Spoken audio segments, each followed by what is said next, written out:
मैं पहले थोड़ा नेपाली में 1 मिनट। सिलगढी जर्नलिस्ट क्लबका सबै पत्रकार बन्धुहरूलाई, खरसाङवासी लगायत सम्पूर्ण पहाडवासीको पक्षबाट म हार्दिक अभिवादन जनाउँदै आजको यो प्रेस सम्मेलन सुरु गर्न गइरहेको छु। तपाईहरु सबैलाई विदितै छ कि पहाडमा शिक्षक नियुक्तिमा भएको भ्रष्टाचारलाई लिएर म 6 जुनको दिन कलकत्ता निजाम प्यालेस स्थित सीबीआई कार्यालय गएको थिएँ। त्यसपछि धेरै कुराहरू पहाडमा अहिले चलिरहेको छ र हिजो मात्र जीटीए का चेयरम्यानले यसको स्पष्टीकरण दिएको पनि देखेँ। त्यसमा केही यस्ता कुराहरू पनि थाहा लाग्यो जसको स्पष्टीकरण दिन आवश्यक छ। अनि यो पुरा मामिलालाई हामी सबैले सिरियसली हेर्नु खाँचो छ भनेर आज यो प्रेस भेला सम्बोधन गर्न गइरहेको छु र यहाँदेखि अगाडि म यो प्रेस भेलालाई सबैको सुविधाको निम्ति हिंदी में संबोधन कर रहे हैं। ये जो सीबीआई पर हम गए हैं, पहाड़ में शिक्षक नियुक्ति दुर्नीति के आरोप, ये मामला मैंने हठात कल नहीं लिया है। 2019 में लोकसभा चुनाव के दौरान मैंने इस विषय को उठाया था और 19 से लेके लगातार मैं इस मामले की तह तक जाने की कोशिश कर रहा था। इसी बीच में कुछ युवाओं ने इस मामले को हाई कोर्ट तक ले गए। कुछ दिन पहले यहाँ के उन्होंने प्रेस कॉन्फ्रेंस भी की सुजन गुरुंग ने। और जब पूरे बंगाल में शिक्षा दुर्नीति पर, शिक्षक नियोग दुर्नीति पर सीबीआई का इन्वेस्टिगेशन शुरू हुआ, ईडी का इन्वेस्टिगेशन शुरू हुआ और एक मंत्री की बेटी तक को नौकरी से हाथ धोना पड़ा, तब जाके हमारे मन में भी एक आस जगी कि हाँ, पहाड़ में भी जो दुर्नीति हुआ है उसका भी अगर संज्ञान में लिया जाए तो लोगों को न्याय मिलेगा। तो इसी को मद्देनजर रखते हुए मैंने सीबीआई में कंप्लेन किया था। तो देखिए पहाड़ में क्या हो रहा है। कल ही जीटीए के चेयरमैन बता रहे थे कि पहाड़ में एसएससी नहीं है, तो एसएससी नहीं है तो शिक्षक नियुक्ति का कोई सिस्टम ही नहीं है। तो सिस्टम नहीं है तो क्या हम लोग शिक्षक नियुक्त नहीं करेंगे, स्कूल को खाली रखेंगे? उनका ये कहना था। अगर एक तरह से देखा जाए तो लगता है कि उनका कहना ठीक है, लेकिन ये मेरे पास एक लेटर है, मैं आपको दिखा दूं। ये letter joint secretary to the government of West Bengal ने the commissioner home and hill affairs department को एक लेटर लिखा था, regularisation of volunteer teachers under GTA. उन्होंने उसमें क्लियर लिखा था, regularization, absorption, appointment of volunteer teacher in GTA cannot be entertained until they secure their candidature through West Bengal Social Service Commission। तो उन्होंने तो नियम को लिखा है किसके तहत जाना है, तो कैसे बोल रहे हैं हमारे पास कोई नियम नहीं है, ये नहीं है, वो नहीं है? तो इस रूल को भी फॉलो किया था क्या उन्होंने? उन्होंने तो इसको भी फॉलो नहीं किया। देखिए, national council for teacher education के नियम अनुसार टीचर एलिजिबिलिटी टेस्ट जो होता है टेट, उसमें एनसीटीई के मुताबिक प्राथमिक स्तर के शिक्षकों की नियुक्ति के लिए टेट में बैठने के लिए उम्मीदवारों को 12वीं कक्षा में कम से कम 50% अंक होना जरूरी है। यही एससी, एसटी, ओबीसी में 45% है और उनके पास डीएलईडी और बीएड या एमएड अनिवार्य है। लेकिन जीटीए ने इन सभी शर्तों को ताक पर रखते हुए राजनीतिक नेताओं के सिफारिश पर शिक्षकों को नियुक्ति दिया, उनके रिकमेंडेशन चलाए। और रिकमेंडेशन चलाने की बात अगर हम आए तो देखिए, सबसे पहले तो रिकमेंडेशन, अपॉइंटमेंट्स एंड एक्सेप्टेंस पर मैं बात करता हूं। कुछ दिन पहले राज्य की मुख्यमंत्री ममता बनर्जी कह रही थी पार्थ चटर्जी केस में कि उनसे हमारा कोई रिलेशन नहीं है, इसीलिए हम उनको पार्टी से अलग कर रहे हैं, ये दुर्नीति के हम खिलाफ है, वो बोल रही थी। मैं मुख्यमंत्री को प्रश्न करता हूं, अगर आप इस दुर्नीति से बहुत दूर थे तो ये सारे नियमों को ताक में रखते हुए 121 वॉलंटियर टीचर को पहाड़ पर रेगुलराइज किया गया और उनको टीचर अपॉइंटमेंट लेटर आपने खुद 23 जनवरी 2019 को चौरस्ता में दिया था, खुद मुख्यमंत्री के हाथों ने दिया था। तो ये तो एक्सेप्टेंस हुआ, दुर्नीति का एक्सेप्टेंस हुआ। राज्य का मुख्यमंत्री स्वयं दुर्नीति का एक्सेप्टेंस कर रही है। यहां आपको मालूम है, मैं फिर डेट बता रहा हूं, 23 जनवरी 2019 को उन्होंने चौरस्ता में दिया था अपॉइंटमेंट लेटर। और इसी तरह president district school board GTA छिरिंगदाल ने कईयों को अपॉइंट किया, कोई रूल फॉलो नहीं किया गया उसमें। मेरे पास छिरिंगदाल का लेटर है, ये उनका सिग्नेचर है, देखिए सिग्नेचर है, ये है, ये भी छिरिंगदाल का है, और है छिरिंगदाल का, देखिए ये लेटर है। और इसी तरह अगर आप देखना चाहेंगे, इनमें से कुछ एक डॉक्यूमेंट को मैं आपको दिखाना चाहूंगा। आज जिसने बोला कि हमारे लड़कों को तो नौकरी मिल रही है, इसमें इसको विरोध करने वाले नेता कैसे होते हैं, खुद श्रीमान अनिल थापा जी ने कल एक अंतर्वार्ता में कहा था, उन्हीं का सिग्नेचर है ये एक नहीं, उनका एक और सिग्नेचर है स्टैम्प के साथ, सिर्फ उनका नहीं। यहां अगर आप देखेंगे, ये देखिए मिलन तामांग। अब मिलन तामांग कौन है, इसका भी एक मैं आपको दिखा दूं। ये प्रेसिडेंट है verification committee volunteer teacher junior higher secondary education department GTA. Vinay Tamang ji का सिग्नेचर है। संचबीर सुब्बा, जिसको आज शिक्षा का चार्ज दिया गया है जीटी में सभासद होने के बाद, उनका सिग्नेचर है। किन किन का बात करूं, पूरे पॉलिटिकल पार्टी के लीडर का, ब्लॉक के लीडर तक के सिफारिश पर टीचर बनाया गया।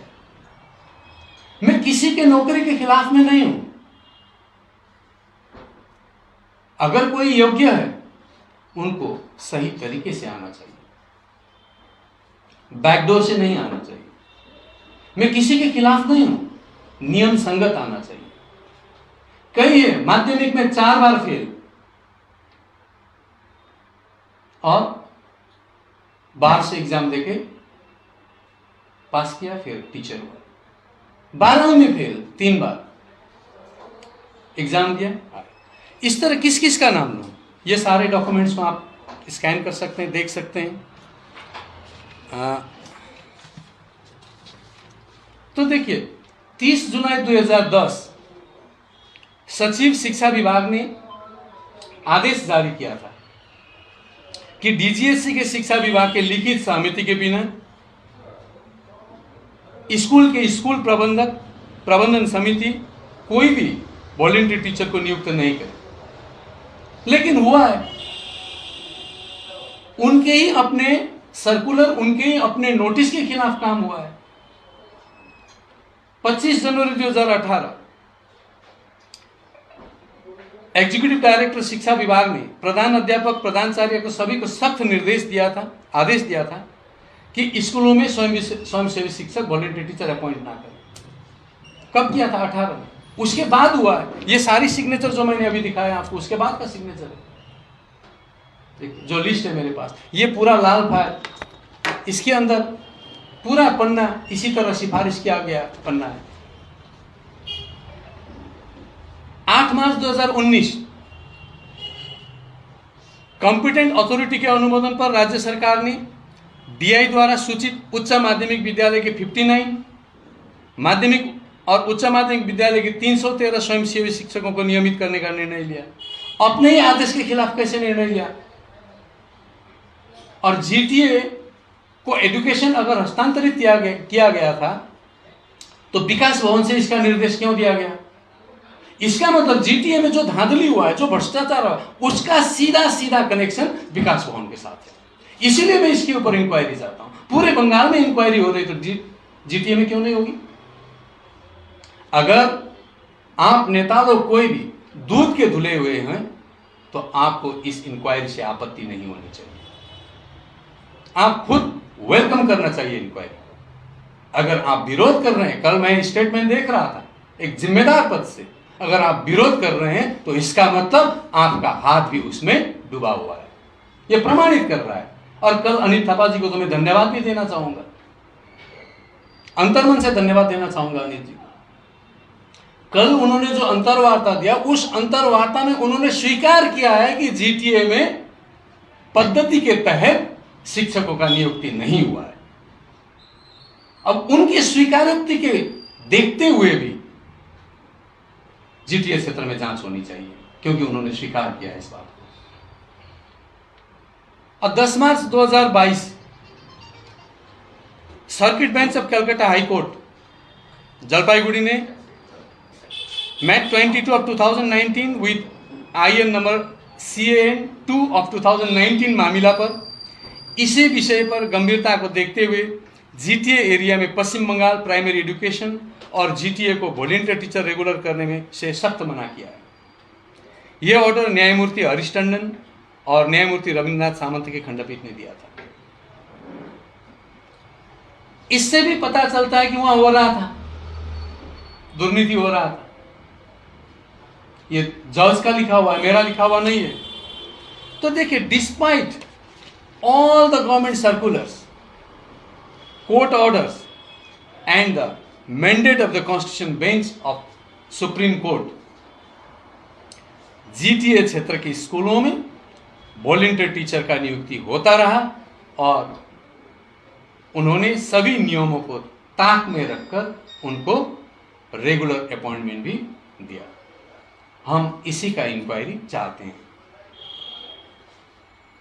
देखिए, कुछ एक प्रश्न, जैसे कल कोई बयान दे रहे थे इसके खिलाफ में, कुछ प्रश्न आता है। 23 जनवरी 2019 में दार्जिलिंग के चौरस्ता के प्रांगण में जब मुख्यमंत्री स्वयं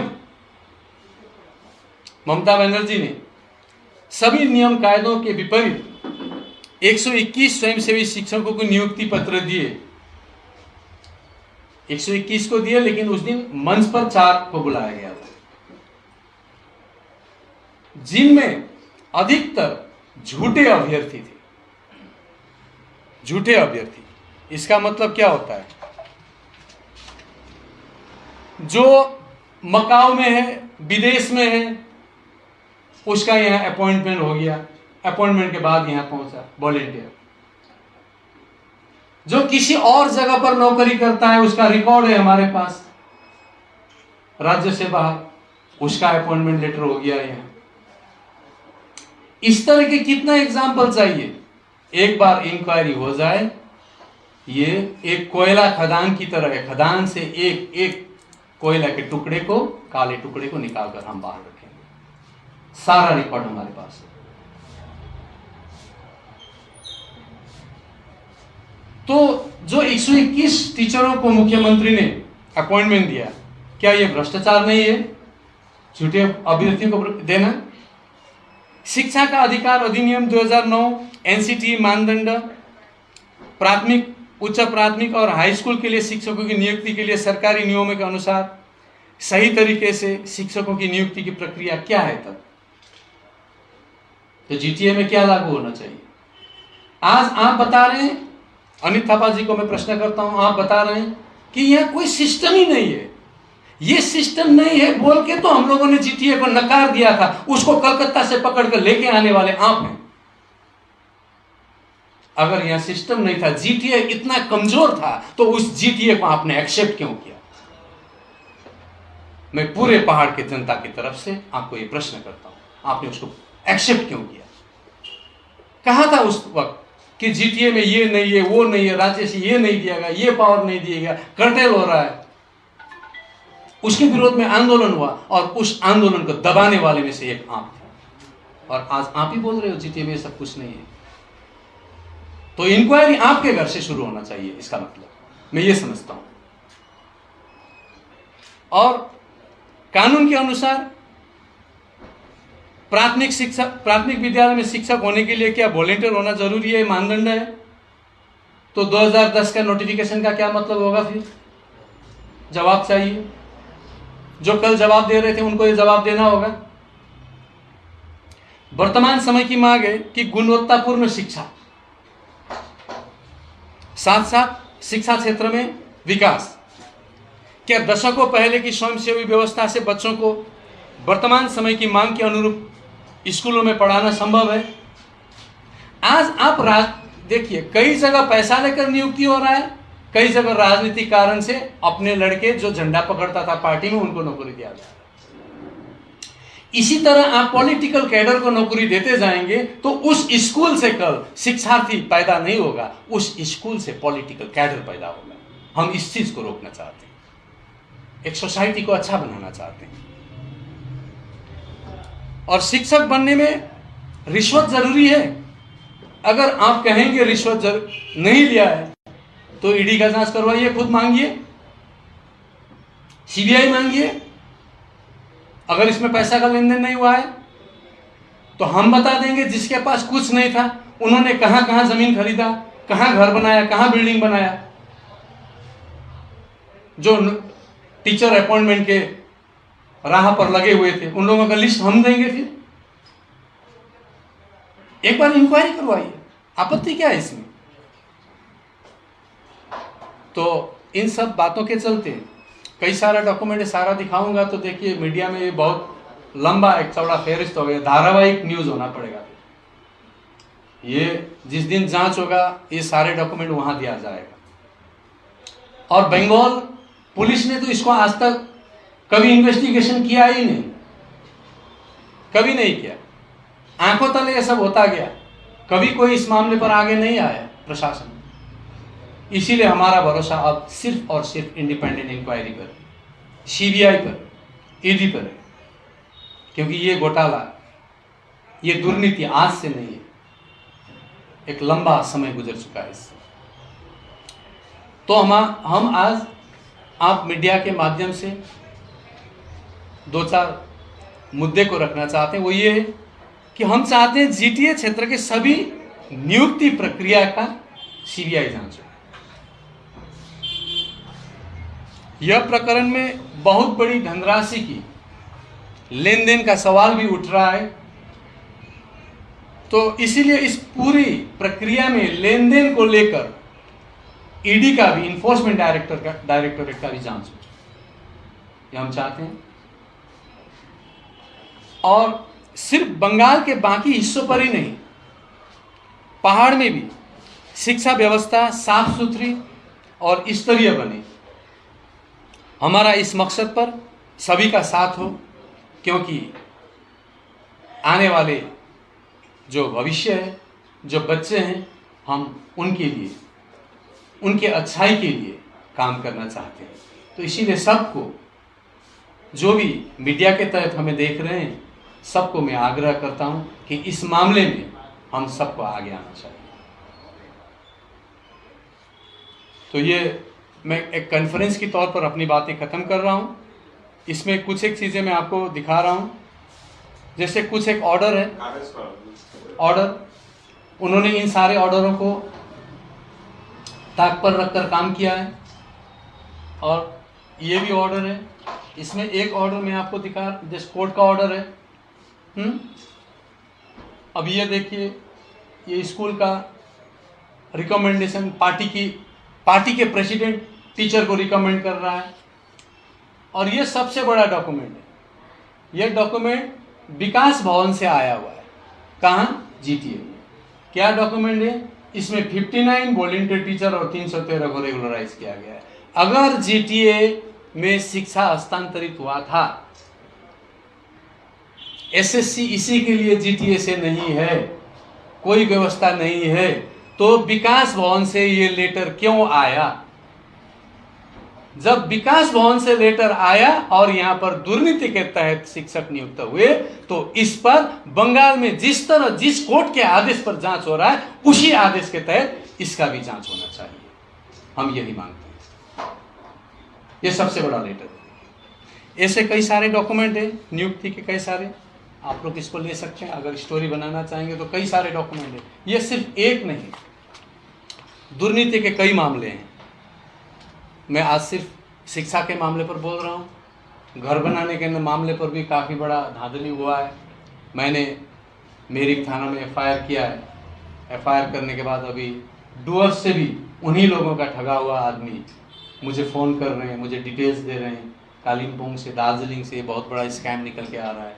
उस स्कैम के लिए हम आपके साथ फिर कभी बैठेंगे। आज लेकिन मैं सिर्फ शिक्षा पर, कल कुछ बातें हुई थी।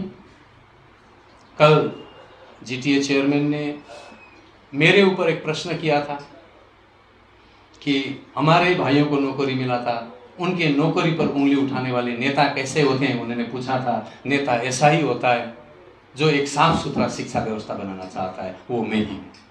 यही जवाब देते हुए मेरा अपना कहना बंद करता हूँ। आपका अगर कुछ पूछना है तो पूछ सकते हैं। अच्छा, आपने सीबीआई जांच की मांग की है, तो इसको लेके सीबीआई के पास अप्रोच किया आपने? किया, ये लेटर है। कब किया था? मैंने बतौर ईमेल 22 मई को किया था और खुद जाके कुछ डॉक्यूमेंट के साथ 16 जून को 2022 को मैंने सीबीआई को अप्रोच किया। सीबीआई को किसके पास आपने किया था? जी, किसको अप्रोच किया था सीबीआई को? सीबीआई में ये एसीबी ने रिसीव किया है। मैं उनके साथ 1 घंटा 20 मिनट रहा हूँ। 22 मई को? जी नहीं, 22 मई को नहीं, 16 जून को। उनको मैंने जितना डॉक्यूमेंट ले गया था उसको समझाने का कोशिश किया कि ये क्या है। मैं वहाँ गया था कोलकाता में। और ईडी को भी अप्रोच? ईडी को अभी अप्रोच नहीं किया है, हम करेंगे। क्योंकि अब देखिए, जब मैंने ये शुरू किया था तब मैं शिक्षा में भ्रष्टाचार को ही देख रहा था, लेकिन इसमें पैसा का इन्वॉल्वमेंट का बात जब उठने लगा तो मुझे लगा कि अब मुझे ईडी में भी जाना पड़ेगा। और शायद ईडी को इसका संज्ञान हो भी चुका होगा, ऐसा मुझे लगता है। तो ये सीबीआई को approach as an MLA? As an MLA. Vikas Bhavan से जो चिट्ठी आ रहा है जी, डेट पे, उस time who was the education minister, Bratya और पार्थ था विनय तामांग को लिखा गया। कब हुआ था ये? जी, कब भेजा था ये चिट्ठी था 8 मार्च 2019। 8 मार्च 2019। तो जो अभी बोल रहा है टीएमसी कि पार्थ चैटर्जी के साथ, एजुकेशन स्कैम के साथ हमारी कोई हाथ नहीं है, मुख्यमंत्री स्वयं बोल रही है, ये सारी डॉक्यूमेंट जांच हो तब पता चलेगा हाथ है कि नहीं। अगर हाथ नहीं है तो आपने यहाँ आकर इलीगली अपॉइंटेड 121 टीचर को अपॉइंटमेंट लेटर चौरस्ता में ओपन कैसे किया? उस डेट बताइए ना, अगर आप टोकन जो चौरस्ता में किया था। चौरस्ता में 23 जनवरी 2019 को। 23 जनवरी। उसका वीडियो भी है मेरे पास उस दिन का। ये सब आपने सीबीआई को सबमिट किया था? और वीडियो है? नहीं, वीडियो सबमिट नहीं किया हूँ मैं। कई सारा डॉक्यूमेंट जिसका जीटीए का कनेक्शन सीधा सीधा विकास भवन के साथ जो भी डॉक्यूमेंट है वो सारा मैंने सबमिट किया है। So actually, when Vikas Bhavan involved with GTA and Partha Chatterjee is involved with GTA, Vikas Bhavan. तो जब लिंक हो रहा है तो उनको आना चाहिए यहाँ। Can you say कि Chief Minister is also involved directly or indirectly in this connection? जब वो देखिए, जब वो खुद अपने हाथों से, मुख्यमंत्री जब खुद अपने हाथों से अपॉइंटमेंट लेटर दे रहे हैं वॉलंटियर टीचर को, जो नॉर्म्स में नहीं है, तो उनका हाथ नहीं है कैसे कहूंगा, उनका पूरा पूरा हाथ है। So she cannot avoid her responsibility. Can I write? Chief Minister cannot avoid her ना, वो responsibility. भाग नहीं सकती है अपने जिम्मेदारी से, मुख्यमंत्री भाग नहीं सकती है। मुख्यमंत्री के ऊपर भी जांच होना जरूरी है इस मामले में। लेकिन how? How? होगी। Did you approach the CBI? Did you approach to the CBI? मैं देखिए, मैं मीडिया के तहत सिर्फ सीबीआई को नहीं, इस देश में जितने भी जांच एजेंसी है जो यहाँ पर जांच कर सकते हैं सबको अप्रोच कर रहा हूँ। ये बोलना भी तो मेरा अप्रोच है। तो सीबीआई के ऊपर प्रेशर डालने के लिए अमित शाह जी के पास कुछ नहीं, देखिए, मैं सीबीआई को पॉलिटिकल यूज करने के सख्त खिलाफ हूँ। सीबीआई को मैंने जानकारी दी, अब उनकी जिम्मेदारी है इसके ऊपर जांच करें। मैं उन पर कोई पॉलिटिकल प्रेशर डालना नहीं चाहता हूँ। ये आपने सिर्फ प्राइमरी 121 के लिए किया या नहीं, सभी 313, 59 प्राइमरी सबको लेके जितने भी अपॉइंटमेंट हुआ है इस दौर में सबके ऊपर जांच होना चाहिए। और जो दूध के दुले हुए हैं, जो अच्छे हैं, जिन्होंने क्राइटेरिया पूरा किया, उनको डरने की कोई जरूरत नहीं है। एक्चुअली जीटीए का जो ऑडिट के ऊपर जो चर्चा चल रहा था, लास्ट गवर्नर भी एक क्रिटिसाइज किया कि ये होना चाहिए ऑडिट। मैंने खुद उसके ऊपर कुछ सीबीआई को और कुछ अप्रोच कर सकते। देखिए, मैं आपको एक चीज बता दूं, अब इतना शर्म आता है कभी कभी मुझे, मैं खुद के ऊपर, मैं उस राज्य का एक विधायक हूं जिस राज्य का मुख्यमंत्री को मैंने तब पत्र लिखा जब विनय तामांग ने कहा कि जीटीए में बहुत बड़ा स्कैम हुआ है, धांधली हुआ है। विनय तामांग खुद का उसी दिन विनय तामांग का स्पीच का ट्रांसक्रिप्ट बनाकर मैंने मुख्यमंत्री को भेजा और बोला इसके ऊपर इंक्वायरी होना चाहिए। आज विनय तामांग टीएमसी में है, जिन्होंने अभियोग लगाया वो टीएमसी पार्टी के लीडर है आज पहाड़ के, और मुख्यमंत्री ममता बनर्जी उन्हीं के बयान पर, अपने ही टीएमसी पार्टी के अपने ही नेता के बयान पर कोई भी इंक्वायरी नहीं करवा रही है। वो जितना भी धंधा है, जितना भी ये काला है, उसको सफेद चादर से ढक देती है। वॉशिंग मशीन खुद मुख्यमंत्री है। मुख्यमंत्री अभी ये जो घोटाला है इसका वॉशिंग मशीन है। CM herself washing machine. Yes. For GTA or for Bengal? For all Bengal. For all Bengal. Thank you. দাদা এক সেকেন্ড বাইক ওই চিঠিটা একটু পাওয়া যাবে যে ভলান্টিয়ার টিচার নিতে পারবে না সেটা হ্যাঁ, পাবেন। হ্যাঁ একটু দেবেন वो जरा सा हमको दिखाई तो सीबीआई को जो आपने बताया আর হাইকোর্টের যে নির্দেশ ছিল সেটা দীপায়ন একটু সামনে চলে